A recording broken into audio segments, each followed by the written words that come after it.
ಒಡಿಶಾದ ಪುರಿಯಲ್ಲಿರುವ ವಿಷ್ಣುರೂಪಿ ಜಗನ್ನಾಥ ಮಂದಿರವು ತನ್ನಲ್ಲಿನ ಅನೇಕ ರಹಸ್ಯಗಳು, ನಿಗೂಢಗಳು ಮತ್ತು ವಿಭಿನ್ನ ಆಚರಣೆಗಳಿಗೆ ದೇಶ ಪ್ರಸಿದ್ಧವಾಗಿದೆ. ಇಲ್ಲಿ ನಡೆಯುವ ರಥಯಾತ್ರೆಯ ಆಚರಣೆಗಳು ವಿಭಿನ್ನವಾಗಿದ್ದು ತನ್ನದೇ ಆದ ಪೌರಾಣಿಕ ಹಿನ್ನೆಲೆಯನ್ನು ಹೊಂದಿದೆ.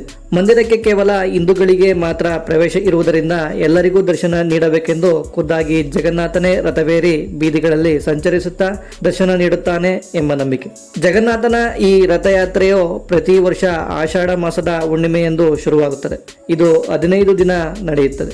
ಈ ಜಗನ್ನಾಥ ರಥಯಾತ್ರೆಯ ಪೌರಾಣಿಕ ಹಿನ್ನೆಲೆ ನೋಡುವುದಾದರೆ, ಒಡಿಶಾದಲ್ಲಿ ಜೂನ್ ಜುಲೈ ತಿಂಗಳಲ್ಲಿ ತುಂಬಾ ಬಿಸಿಲು ಇರುವುದರಿಂದ ಜಗನ್ನಾಥ, ಬಲಭದ್ರ ಮತ್ತು ಸುಭದ್ರೆಯರನ್ನು ತಣ್ಣಗಿಡಲು 3 ಮೂರ್ತಿಗಳನ್ನು ಆಚೆ ತಂದು 108 ಮಡಿಕೆ ನೀರಿನ ಪವಿತ್ರ ಸ್ನಾನ ಮಾಡಿಸಲಾಗುತ್ತದೆ.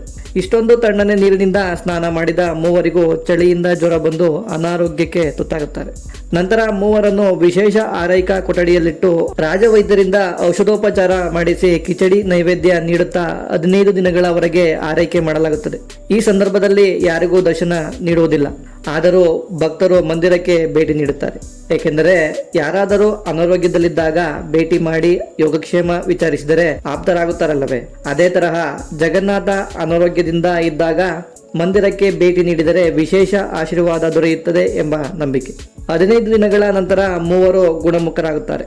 ಸಹೋದರಿ ಸುಭದ್ರೆಗೆ ರಾಜಬೀದಿಯಲ್ಲಿ ಸಂಚರಿಸಿ ರಾಜ್ಯ ನೋಡಬೇಕೆಂಬ ಆಸೆಯಾಗುತ್ತದೆ. ಅದರಂತೆ ಜಗನ್ನಾಥ ಬಲಭದ್ರರನ್ನು ಕೇಳಲು ಒಪ್ಪುತ್ತಾ ಸ್ವಲ್ಪ ದಿನ ಚಿಕ್ಕಮ್ಮ ಗುಂಡೀಚರ ಮನೆಗೆ ಹೋಗಿ ಬರುವ ಎನ್ನುತ್ತಾ ಲಕ್ಷ್ಮೀದೇವಿಯ ಅಪ್ಪಣೆ ಕೇಳಲು ಲಕ್ಷ್ಮೀದೇವಿಯು ಹೋಗಿ ಬನ್ನಿ, ಆದರೆ 2 ದಿನಗಳಲ್ಲಿ ವಾಪಸ್ ಆಗಬೇಕು ಎಂದು ಷರತ್ತನ್ನಿತ್ತು ಕಳುಹಿಸುತ್ತಾಳೆ. ಯಾತ್ರೆಗೆ ಹೊರಟ ಮೂವರಿಗೆ ಬೇರೆ ಬೇರೆ ದೊಡ್ಡದಾದ ರಥಗಳನ್ನು ಮರದ ಕಟ್ಟಿಗೆಯಿಂದ ತಯಾರಿಸಲಾಗುತ್ತದೆ. ಮೂವರಲ್ಲಿ ಜಗನ್ನಾಥನ ರಥ ದೊಡ್ಡದಾಗಿದ್ದು ಅನೇಕ ಮರದ ಗಾಲಿಗಳನ್ನು ಹೊಂದಿರುತ್ತದೆ. ರಥದ ಗೋಪುರವು ಎತ್ತರವಾಗಿದ್ದು ಅದರ ಸುತ್ತ ಹಳದಿ ಮತ್ತು ಕೆಂಪು ಬಟ್ಟೆಯಿಂದ ಅಲಂಕರಿಸಲಾಗುತ್ತದೆ. ಅದರಂತೆ ಬಲಭದ್ರನ ರಥವು ದೊಡ್ಡದಾಗಿದ್ದು ರಥದ ಗೋಪುರಕ್ಕೆ ಕೆಂಪು ಮತ್ತು ನೀಲಿ ಬಟ್ಟೆ ಧರಿಸಲಾಗುತ್ತದೆ. ಇನ್ನು ಸುಭದ್ರೆಯ ರಥದ ಗೋಪುರಕ್ಕೆ ಕೆಂಪು ಮತ್ತು ಕಪ್ಪು ಬಣ್ಣದ ಬಟ್ಟೆಯನ್ನು ಧರಿಸಲಾಗುತ್ತದೆ.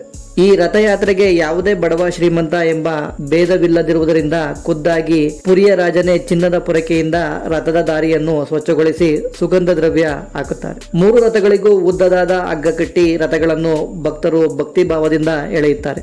ಈ ಯಾತ್ರೆಯು ಮುಂಜಾನೆ ಆರಂಭವಾಗಿ ಸಂಜೆಯಷ್ಟರಲ್ಲಿ 3 ಕಿಲೋಮೀಟರ್ ದೂರವಿರುವ ತನ್ನ ಚಿಕ್ಕಮ್ಮ ಗುಂಡೀಚಾ ದೇವಿಯ ಮಂದಿರ ತಲುಪುತ್ತಾರೆ. ಅಲ್ಲಿ ಮೂವರ ಮೂರ್ತಿಗಳನ್ನು 10 ದಿನಗಳವರೆಗೆ ಪ್ರತಿಷ್ಠಾಪಿಸಲಾಗುತ್ತದೆ. ಜಗನ್ನಾಥ, ಬಲಭದ್ರ ಮತ್ತು ಸುಭದ್ರರಿಗೆ ಅನಾರೋಗ್ಯವಾದ್ದರಿಂದ 15 ದಿನಗಳ ವಿಶೇಷ ಆರೈಕೆಯ ಸಮಯದಲ್ಲಿ ಔಷಧೋಪಚಾರ ಮತ್ತು ಕೇವಲ ಕಿಚಡಿ ಸೇವಿಸಿ ಬೇಸರವಾಗಿದ್ದು ಮೂವರಿಗೂ ಗುಂಡೀಚಾ ಮಾತೆ ಭೋಜನವನ್ನು ತಯಾರಿಸಿ ಉಣಬಡಿಸುತ್ತಾರೆ. ಗುಂಡೀಚಾ ಮಾತೆಯ ಉಪಹಾರ, ಅಲ್ಲಿನ ವಾತಾವರಣ ಇವೆಲ್ಲದರ ಮಧ್ಯ ಜಗನ್ನಾಥನಿಗೆ ದೇವಿ ಲಕ್ಷ್ಮಿಗೆ ನೀಡಿದ್ದ ಮಾತು ಮರೆತು 10 ದಿನಗಳು ಕಳೆಯುತ್ತದೆ. ಇತ್ತ ಜಗನ್ನಾಥನ ಬರುವಿಕೆಗೆ ಕಾದು ಕೋಪಗೊಂಡ ಲಕ್ಷ್ಮೀದೇವಿ ಸ್ವತಃ ತಾನೇ ಪಲ್ಲಕ್ಕಿಯೊಂದಿಗೆ ಗುಂಡೀಚಾ ಮಂದಿರ ತಲುಪುತ್ತಾರೆ. ಇದನ್ನು ತಿಳಿದು ಕೊಟ್ಟ ಮಾತು ನೆನಪಾಗಿ ಜಗನ್ನಾಥ ಗುಂಡೀಚಾ ಮಾತೆಯ ಮಂದಿರ ಸೇರಿ ಹೊರಬರುವುದಿಲ್ಲ. ಇದರಿಂದ ಇನ್ನೂ ಕೋಪಗೊಂಡ ಲಕ್ಷ್ಮೀದೇವಿಯು ಜಗನ್ನಾಥನ ರಥವನ್ನು ಒಡೆಸಿ ಮುರಿದು ಹಾಕಿ ತನ್ನ ಮಂದಿರ ಸೇರುತ್ತಾಳೆ. ಮರುದಿನ ಜಗನ್ನಾಥನ ರಥ ಪುನಃ ಸರಿಪಡಿಸಿ ಮೂವರ ರಥ ಪುನಃ ಪುರಿ ಮಂದಿರದತ್ತ ತೆರಳುತ್ತದೆ. ಮೂವರ ರಥ ಪುರಿ ತಲುಪಿದರೂ ಬಲಭದ್ರ ಮತ್ತು ಸುಭದ್ರೆಯರಿಗೆ ಮಾತ್ರ ಲಕ್ಷ್ಮೀದೇವಿ ಪ್ರವೇಶ ನೀಡಿ ಜಗನ್ನಾಥನನ್ನು ಹೊರಗಡೆ ಇರಿಸುತ್ತಾರೆ. ನಂತರ ಲಕ್ಷ್ಮೀದೇವಿಯ ಕೋಪವನ್ನು ಕಡಿಮೆ ಮಾಡಲು ಜಗನ್ನಾಥ ಮತ್ತು ಲಕ್ಷ್ಮೀದೇವಿಯರನ್ನು ಕೂರಿಸಿ ಜಗನ್ನಾಥ ಲಕ್ಷ್ಮೀ ಭೇಟಿ ಶಾಸ್ತ್ರ ಮಾಡುತ್ತಾರೆ. ನಂತರ ಸಂತೃಪ್ತಳಾದ ದೇವಿಯು ಜಗನ್ನಾಥನಿಗೆ ಪ್ರವೇಶ ನೀಡುತ್ತಾಳೆ. ಈ ಪೂರ್ಣ ಆಚರಣೆಯು 15 ದಿನಗಳವರೆಗೆ ನಡೆಯುತ್ತದೆ. ಅಂದು ಕೋಟ್ಯಾಂತರ ಭಕ್ತರು ಸೇರಿ ಜಗನ್ನಾಥನ ಈ ಲೀಲೆಯನ್ನು ಕಣ್ತುಂಬಿಕೊಳ್ಳುತ್ತಾರೆ. ಪುರಿ ಮಂದಿರದಿಂದ ಗುಂಡೀಚಾ ಮಂದಿರದವರೆಗೆ ವೀಕ್ಷಣೆಗೆಂದು ಸಂಪೂರ್ಣ ತಯಾರಿ ಮಾಡಲಾಗಿರುತ್ತದೆ. ಈ ರಥಯಾತ್ರೆಯು ಕೇವಲ ಪುರಿಯಲ್ಲಿ ಅಲ್ಲದೆ ಭಾರತದ ಹಲವು ಕಡೆ ನಡೆಸಲಾಗುತ್ತದೆ. ಅವುಗಳಲ್ಲಿ ಮುಖ್ಯವಾದುದು ಪಶ್ಚಿಮ ಬಂಗಾಳದ ಸೆರಂಪೋರ್ನಲ್ಲಿನ ಮಹೇಶ್ನಲ್ಲಿ ನಡೆಯುವ ಜಗನ್ನಾಥ ರಥಯಾತ್ರೆ. ಇದು ಪುರಿಯನ್ನು ಬಿಟ್ಟರೆ ಇದೇ ದೊಡ್ಡದಾದ ರಥಯಾತ್ರೆಯಾಗಿದೆ. ಇದು 1 ತಿಂಗಳವರೆಗೆ ನಡೆಯುತ್ತದೆ. ಈ ಆಚರಣೆಯು 1396ರಿಂದಲೂ ನಡೆಯುತ್ತಿದೆ. ಇನ್ನು ಬಾಂಗ್ಲಾದೇಶದ ಧಮ್ರಾಯ್ನಲ್ಲಿ ನಡೆಯುವ ರಥಯಾತ್ರೆ. ಬಾಂಗ್ಲಾದೇಶದಲ್ಲಿರುವ ಹಿಂದೂ ಭಕ್ತರು ಸೇರಿ ಈ ಜಗನ್ನಾಥ ರಥಯಾತ್ರೆ ನಡೆಸುತ್ತಾರೆ. ಇನ್ನು ಬಾಂಗ್ಲಾದೇಶದ ಢಾಕಾದಲ್ಲಿನ ಸ್ವಾಮಿಬಾಗ್ನಲ್ಲಿ ನಡೆಯುವ ರಥಯಾತ್ರೆಯು ವಿಶೇಷವಾಗಿದ್ದು, ಕೃಷ್ಣನ ಆರಾಧನೆ ಸ್ಥಳವಾದ ಇಸ್ಕಾನ್ ಮಂದಿರದಲ್ಲಿ ಈ ರಥಯಾತ್ರೆ ನಡೆಸಲಾಗುತ್ತದೆ. ಇನ್ನು ಮಣಿಪುರದಲ್ಲಿ 18ನೇ ಶತಮಾನದಲ್ಲಿ ರಾಜನಾಗಿದ್ದ ಗಂಭೀರ್ ಸಿಂಗನು ಹಿಂದೂ ಸೇವಕನಾಗಿದ್ದು, ಬ್ರಿಟಿಷರ ವಿರೋಧದ ನಡುವೆಯೂ ಜಗನ್ನಾಥನ ರಥಯಾತ್ರೆ ನಡೆಸುತ್ತಿದ್ದನು.